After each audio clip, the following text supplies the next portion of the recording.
unfaithful. I can't live with you any longer. Please, we need to separate. One day at dinner, my wife, Lily, told me that. It came out of the blue. But it's typical for Lily to suddenly inform me of her decisions. Moreover, the answer is always predetermined, and Lily never changes her decision once she has made it. So even when faced with significant decisions that would impact both of our lives, just like before, I didn't particularly argue against it. Of course, I never thought that it would be okay to get a divorce. However, at that time, I was in a situation where I felt that even if Lily cheated on me or demanded a divorce, there was nothing I could do about it. It was because the company I was working for went bankrupt due to the economic downturn caused by the global financial crisis, known as the Lehman Brothers shock, which occurred in the late 2000s. After losing my job, I desperately searched for a new job, not so much for myself but for Lily's sake. However, despite sending my resume to dozens of companies, I only managed to secure interviews with 3 of them. I didn't even make it to the final interview stage with those 3 companies either. Facing the harsh reality that even with about 5 years of experience working for a subsidiary of a major automotive manufacturer, it didn't hold much weight. I felt my spirit break. It was truly the luckiest moment of my life to secure a job at my previous company. I recalled the moment when I received the job offer letter from my previous company. My biggest challenge during job hunting was the interviews. In addition to already being uncomfortable with public speaking, at that time, many companies were using group interviews, which made it even more challenging for me. Moreover, the company where I was accepted had a group discussion as part of the selection process. So at the table where I was seated, there were students who took the lead in expressing their opinions, others who summarized everyone's opinions and presented new ideas, and some who pointed out the flaws in other people's opinions. They were all desperate to make a good impression on the interviewers, just like me. As for me, I was completely overwhelmed by the atmosphere, and I couldn't even articulate 1/10 of what I had in mind. After the discussion ended, I felt deeply discouraged by my inability to contribute anything. I thought to myself, there's no way I would pass, not even by some stroke of luck. So when I received the job offer letter, contrary to my expectations, I was convinced it must be some kind of mistake. When I checked the contents of the envelope, Lily, who was beside me, rejoiced as if it were her own achievement. Believe in yourself. People who truly understand your worth will recognize it, Lily said that while patting my back. Lily and I met in a university club. Since we both entered the faculty of law, let's study law together in a wide range of areas. Before the start of the first lecture, Lily and a few others entered the classroom, and I became intrigued by Lily's lively presentation about the club in front of the students. Shortly after starting our studies, when I peeked into the club room with a male friend I had become close with, it was Lily who gave us the explanation about the club. The club, despite its formal-sounding name, Legal Research Society, was described as a casual group whose main purpose was to foster connections through drinking parties and sports events. Lily played the role of a coordinator for new club members and efficiently carried out her responsibilities. As I tend to be more laid back by nature, perhaps there was something about Lily that initially attracted me to her. Became the starting point for us to bond, and from then on Lily and I often found ourselves getting excited discussing our shared hometown experiences. I believe another reason why we could easily talk was because I had taken a gap year, so I was the same age as Lily. During the first summer vacation after I entered university, we decided it would be nice to go home together since we had the opportunity. There wasn't any particular reason for me to decline, so I agreed.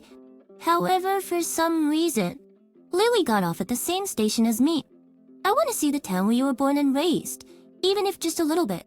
Seeing my puzzled expression, Lily smiled and explained it with a cheerful tone. However, at that time, I felt a slight awkwardness being together with Lily.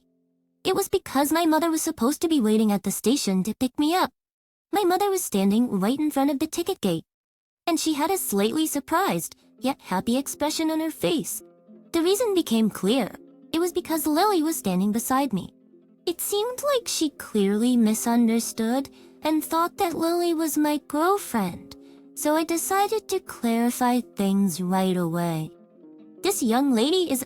Before I could introduce Lily as my senior at university, she spoke up. I'm in a relationship with Jack. I'm Lily. I froze in place at the sudden words uttered by Lily. Lily looked at me with a mischievous smile while giggling. My mother responded with a confused, well, okay then. And then she asked, so how about coming to our house now? Spin response. Lily said, I'm truly tempted by your kindness, but my parents are also waiting for me at home.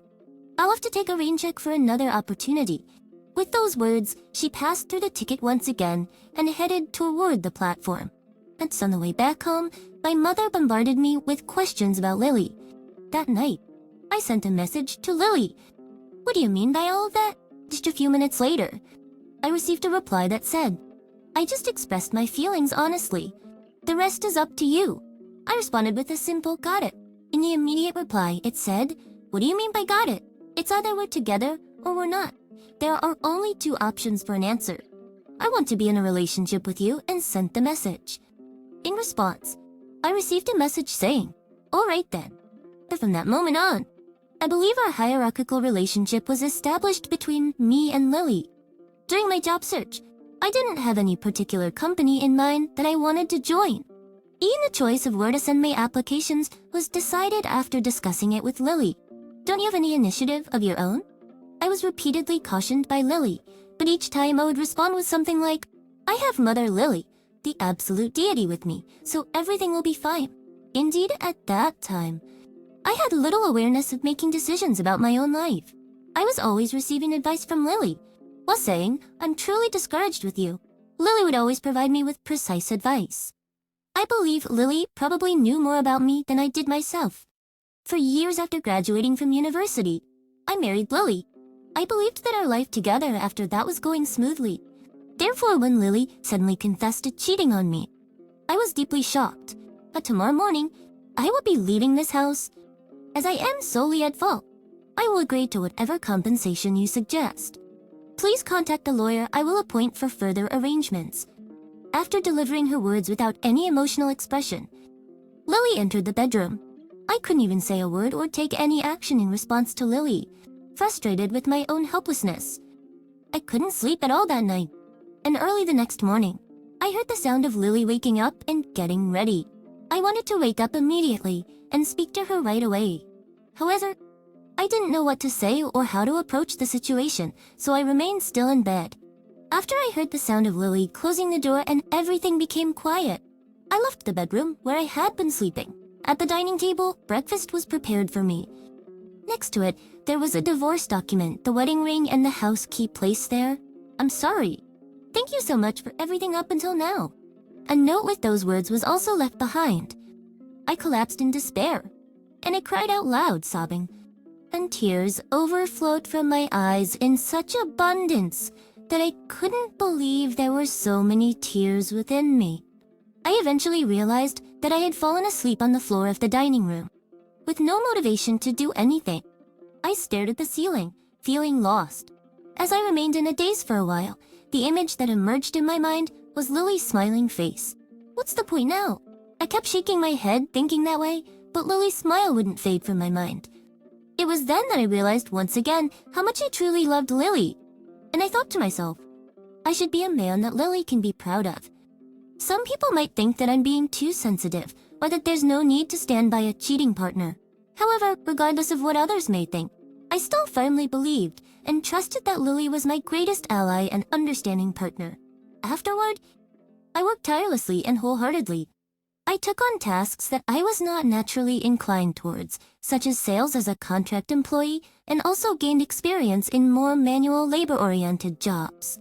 Thus, due to the unfamiliar physical labor, there were times when I couldn't move the next day due to exhaustion. But one day, I received a call from my former boss at the previous company. I have an acquaintance who is recruiting staff for a children's care facility. If you're still looking for work, would you be interested in giving it a try? It seemed that my former boss, who had been contacting me from time to time, had been keeping an eye on me since I hadn't found a job yet. At that time, I changed from my previous passive self and had become more proactive in facing various challenges. Through various jobs, I developed a stronger mindset of, let's challenge anything and everything. Please count me in. I readily accepted my former boss's offer without hesitation. At the children's care facility, there were various types of children, Cheerful ones, quiet ones, restless ones, quick-tempered ones, easily angered ones, and many more. However, many of those children had experienced things that I couldn't even imagine, despite their young age. I looked back on my life and deeply felt the naivety and indulgence I had carried with me all along. As I sincerely engaged with the children, who were honest with their feelings, I realized that my own heart was being healed in the process, and I began to think, maybe this is the place where I truly want to work. With my doubts gone and a lighter heart, I was able to interact with the children in a more natural and genuine way. One day, while I was doing desk work, I was called by the facility director. As soon as I entered the director's office, I froze in place. It was because Lily's parents were there. Both of them had solemn expressions on their faces. "All right then, I'll leave you to talk amongst yourselves." Saying so, the facility director left the room. A few days later, on my day off from work, I was heading toward a beach park nearby. That park was a place full of memories where Lily and I used to take walks after getting married.